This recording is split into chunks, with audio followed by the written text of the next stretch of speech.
1947 में देश को आजादी तो मिल गई थी, मगर उस बिखरी हुई आजादी को समेटकर एकजुट भारत बनाना बाकी था। और इसके पीछे सरदार पटेल साहब का योगदान नहीं भुलाया जा सकता। एक स्वतंत्रता सेनानी के रूप में सरदार पटेल ने जनमानस पर अमिट छाप छोड़ी और बारदोली से लेकर खेड़ा तक के किसान सत्याग्रहों के जरिए आजादी से पहले किसान हितों को मजबूती दी।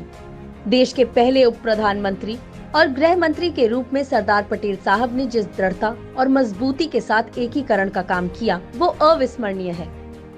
अलग अलग राज्यों और रियासतों में बटे हुए भारत की चुनौती को सरदार पटेल अच्छी तरह से समझते थे।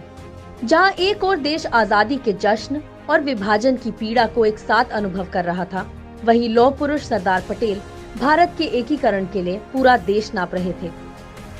उन्होंने अपनी बुद्धि, कौशल और प्रशासनिक क्षमता से एक एक करके सभी रियासतों का भारत में सफलतापूर्वक विलय करवाया। जूनागढ़, हैदराबाद और जम्मू कश्मीर के मामलों में उनकी रणनीति का ही कमाल था कि भारत अपने वर्तमान स्वरूप में आ पाया।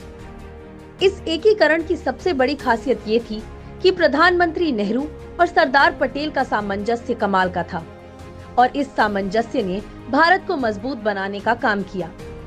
इतना ही नहीं, सरदार पटेल ने आरएसएस पर प्रतिबंध के रूप में न केवल नफरत वाली राजनीति पर करारा प्रहार किया, बल्कि देश को भाईचारे और एकता वाली राह भी दिखाई। आज भी हमें सरदार पटेल के दिखाए मार्ग पर चलते हुए नफरत और वैमनस्य वाली राजनीति से किनारा करना होगा। जातीय धर्म के नाम पर देश को तोड़ने वाली ताकतों के खिलाफ मजबूती से खड़े होना होगा। देश के इस प्यारे सपूत को यही सच्ची श्रद्धांजलि होगी।